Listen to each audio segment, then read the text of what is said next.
in the pews.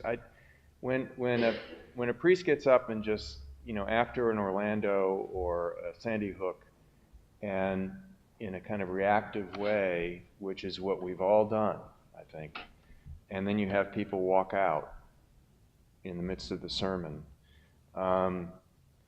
we're not getting anywhere. I think the evil one is having his day at that moment by dividing us.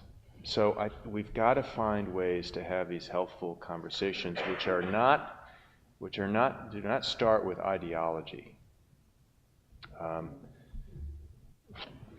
Remember John Lennon in that wonderful that kind of anthem I think we should sing in church sometimes, Revolution, where he says, if all you do is, if you go around carrying pictures of Chairman Mao, you ain't going to make it with anyone anyhow.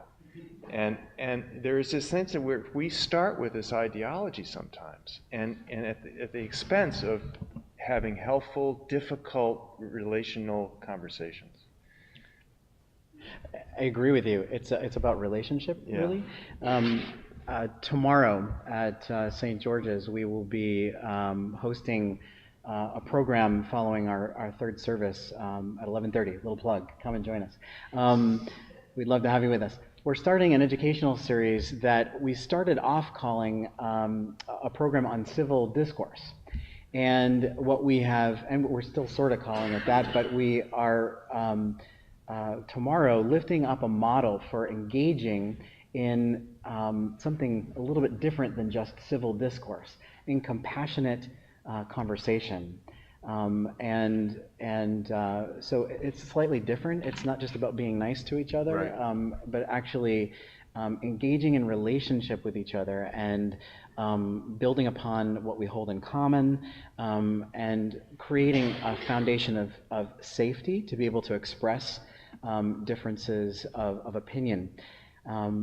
Once this model is lifted up at our program tomorrow, we're going to be engaging in conversations throughout the year about issues that are relevant to us. In February, we'll be talking about racism and white privilege, and again, practicing this model that we're going to be taught tomorrow in church, and then later in the year, gun violence and so on.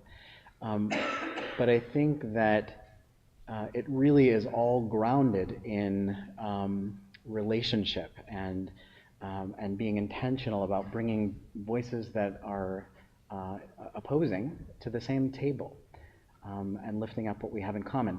That said, our program actually concludes with lifting up the life and witness of Dietrich Bonhoeffer, Yeah. who knew that at some point civility was impossible. Right. That action needed to happen, and that evil was at foot, and it needed to be named evil, and it needed to be destroyed. And so I think that's the other side of this coin, that we, and I think probably speaks to what my colleague from Maine was lifting up earlier when he spoke. There do come times when we have to simply say what's right, and so we hope to be able to examine all of that in this program that we're doing.